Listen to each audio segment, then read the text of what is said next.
2 months ago, I put out my 2 years after Broadcom destroyed VMware video, and at the end of it, I asked you where you went after the dust settled.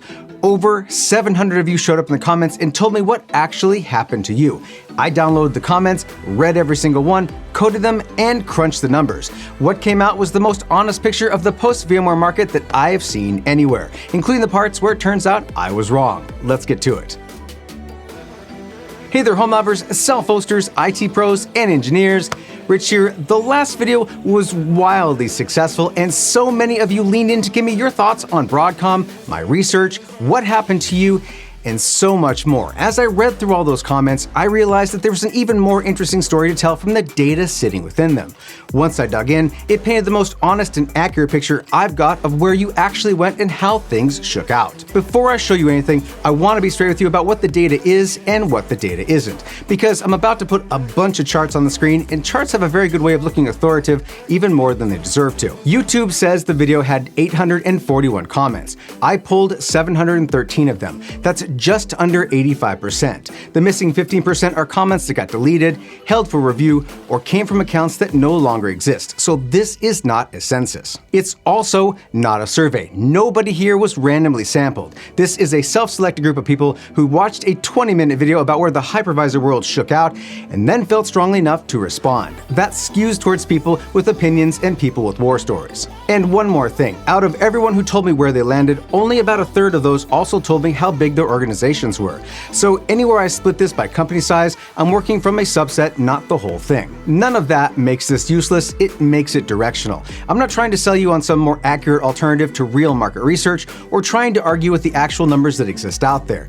But I think the information inside of these comments is fascinating, and it tells a story of its own. Let's dig in. Let's start with the headline chart. Every commenter who told me what they're running now or where they're actively migrating to is represented here. I took great effort to try to categorize, where possible, what sector or group the commenter was coming from. And you can see this represented in the color coding below with enterprise, education, SMB and mid-market, MSP and consultant, home lab, and finally unstated. Proxmox leads here with 51 total mentions. Hyper-V in second at 31, VMware itself holds third at 24, then Nutanix at 20, raw KVM at 18, XCP-ng at 17, OpenShift at 9, and a long tail after that. Two things on this chart are worth calling out before we move on. Hyper-V's 31 undersells itself in the raw comment feed because it's the kind of comment that tends to be short and doesn't get much engagement, so it's easy to scroll past. The data doesn't care about engagement, it counts the same either way. And VMware's 24 isn't pure inertia. Further on, I'll break that number apart separately. 15 of those are people who explicitly chose to stay with specific reasons, not people who just haven't gotten around to leaving yet. We'll get to exactly what those reasons are later on. Now let's take a look at the data in a different way, this time sliced by how big the commenter's organization is, using only the people who actually shared that information. OpenShift was 100% enterprise or education, which isn't a surprise given the market space it serves. Nutanix is at 89% enterprise and VMware at 55%. But around Hyper-V is where we see the shift happen with 52% enterprise. KVM comes in at 42%, Proxmox at 31%, and XCP-ng at 15%, the low end of the scale. Two platforms sit at hard extremes here, and one platform breaks the assumption you'd make from the first chart. OpenShift and Nutanix are basically enterprise only in this data. XCP-ng is the mirror image, essentially an SMB and home lab platform itself. And honestly, there's nothing surprising in either of those. Proxmox is the one that doesn't fit the story you'd tell from mentions alone. It gets talked about like it's the scrappy small shop pick, and plenty of it is, but a third of its identified landings are enterprise, including estates with thousands of VMs. It's not just winning at one segment, it's winning at breadth, across the widest range of shop sizes of anything in this dataset. Now the same question asked a different way, not who's running what, but how many machines are actually moving. 27 people who told me where they landed also told me their fleet size, adding up to 82,100 workloads total. Weight the landings by machine count instead of by person, and the ranks flip. Nutanix takes a third of everything, moving in first place. Proxmox drops to 22%, and Hyper-V, second place by mentions, falls under 5%. Both of these charts are completely accurate, and they completely disagree with each other, and I find that really fascinating as it shows an entirely different perspective on the data in the comments. If we count people, we learn what the community is doing, and if we count machines, we learn where the compute is actually going. On the first chart, one person equals one vote. That same person can also equal a 5-figure fleet on the second. So fundamentally, we can say Proxmox is winning on breadth and Nutanix is winning on depth. Both of those are real ways to win, and neither cancels each other out. Let's talk pure opinion now and how much praise and criticism for different platforms were shared by commenters regardless of what they're running. Once again, Proxmox is the darling here at plus 52. No other platform comes close. KVM, XCP-ng, Nutanix, OpenShift, and Hyper-V are all net positive. VMware comes in at minus 17, which is no surprise. But then there's this, one alternative platform that comes out net negative, and that's HPE Morpheus at minus 5. That last one is the single most interesting number on this chart because it sits right next to a fact that isn't in the sentiment data at all.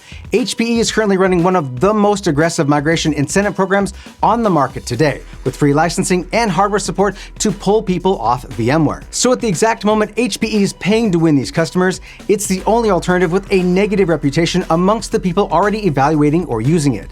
And that criticism in the data isn't really about the product, it's about HPE as a vendor. That tension between HPE's offering and the word of mouth is worth tracking because I don't think it's resolved yet.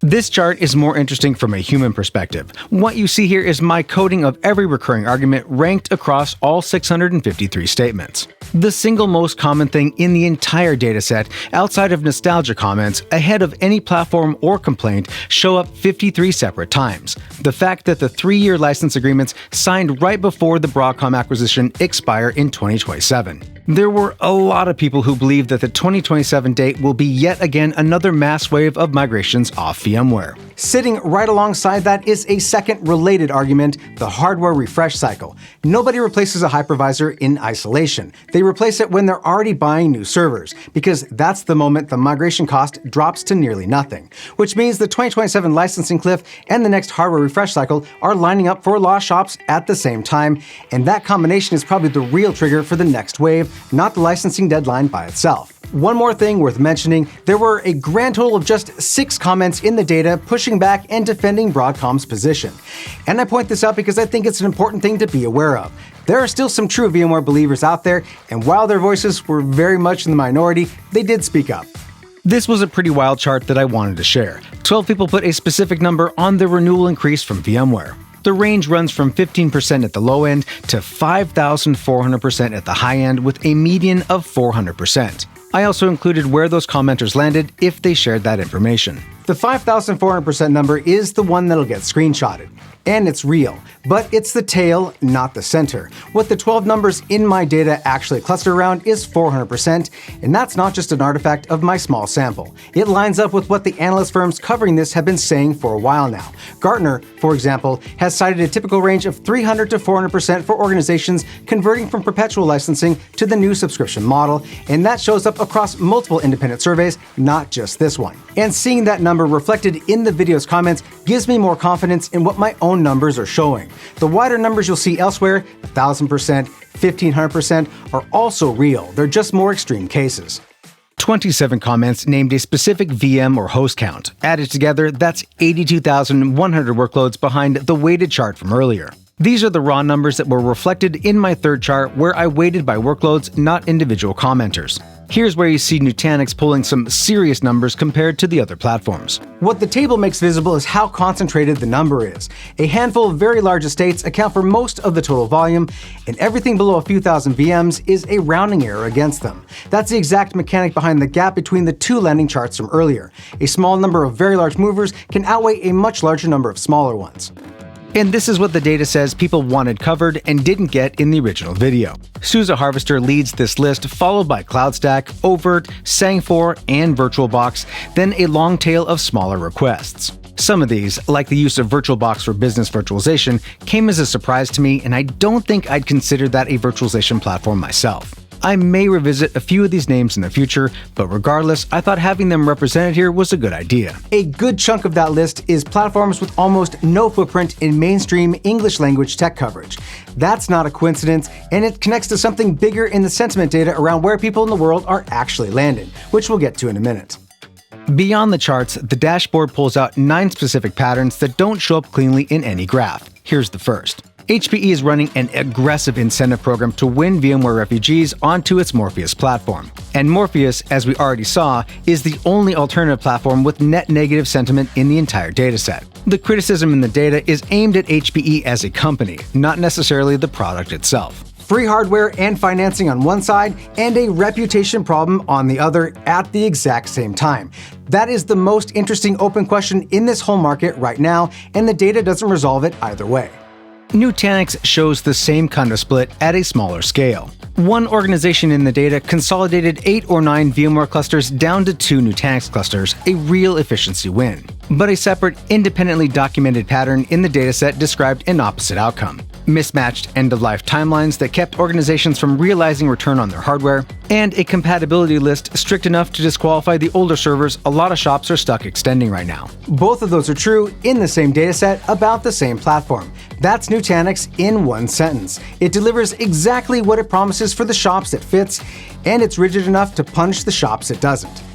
Proxmox's limitations in the data cluster in one specific place: support, not capability. Contractual SLA requirements it doesn't meet at some companies, storage configurations that take more manual work than a comparable VMware setup, and open questions about maintenance burden at real scale. One piece of that gap closed itself during the time I was coding this. LVM snapshots over iSCSI, a commonly cited missing piece shipped as a technology preview in Proxmox VE9. Still not something I'd put in production without testing it hard, but it's real and it's newer than most of the criticism about it. Back to the 15 comment figure from the first chart. Here's what the data says those reasons actually are. A full VCF stack, vSphere plus vSAN plus NSX plus automation with no single vendor replacement available yet. Application certifications tied specifically to VMware, storage architecture that rules out the obvious alternative, and a VDI deployment on Omnissa. None of those are inertia. They're specific technical blockers, and they're the strongest counterweight in the whole dataset to the idea that leaving is automatically the right call for everyone. 13 comments raise digital sovereignty, and it's not abstract. It shows up as an actual purchasing requirement, with specific non-US and non-cloud platforms named, and the pattern spans multiple continents, not just Europe. That's the blind spot this data exposes most clearly. Most English language coverage of this whole saga treats the alternative market as 5 or 6 platforms everyone's heard of. The comments section alone named close to 20, and a meaningful chunk of those in the list are being driven by geography and sovereignty concerns that barely register in the US conversation. And 12 comments in this dataset aren't from organizations at all. They're from individuals who lost a hypervisor they used for personal projects, hobby labs, or one-off technical needs and don't fit into any of the enterprise or SMB framings the rest of the data uses. That's a segment with no chart of its own because there's no fleet size or price increase to plot. But it's 12 people telling the data the same thing 4 different ways. There was no plan for them in this transition, and there still isn't one. 4 smaller patterns round out the signal section. Hardware and cloud costs climbing at the same time this transition was happening, which is pushing some of the platform choices as much as licensing is. A certification market that is about to be oversupplied with VMware specialists and undersupplied with everything else. Even OpenShift, the most uniformly positive platform in the sentiment data, has its first documented production failure report in this poll. And a recurring point that the actual blocker at a lot of shops isn't the technology at all, it's that the people running it don't know their new stack yet. So, where does all this actually add up to? Well, there's no single winner in here, and that's the real finding sitting underneath every chart in this video. Proxmox wins on breadth. Nutanix wins on the biggest fleets with real friction attached. Hyper-V wins quietly on inertia and license bundling. OpenShift wins inside Red Hat shops. And HPE is buying its way into contention while its own customers argue about whether to trust it. And there's an entire sovereignty-driven layer of the market running platforms that barely register in English language coverage at all. 2 years ago, there was basically only one default answer. This data shows that there are at least 8 now, and every one of them has real production workloads behind it. That's not a market anyone conquered, that's a market that got created by accident on the way out the door. I'm putting the full dashboard, every chart in this video, plus the complete coded dataset on the 2GT website, so you can go through it yourself and check my read on any of it. Here's what I want to actually know next. If you're like one of the 53 people staring down a contract expiration in 2027, I want to hear where you actually land when the deadline hits, not where you're planning to land today. If you're willing to share that in the comments, I'm willing to listen, and maybe there's another video around that in the future. To everyone who commented on the last one, thank you. You helped expand a video where I gave you my readout on the market into a video built on actual data you handed me by sharing your real-life experiences. Thanks for watching this video, folks, and thank you to the fine people that you see here who support us through Patreon and the YouTube membership program. If you'd like to support what we do here, consider checking those out. Join our Discord community and chat with me and like-minded homelabbers, geeks, and nerds. And as always, we'll see you on the next one.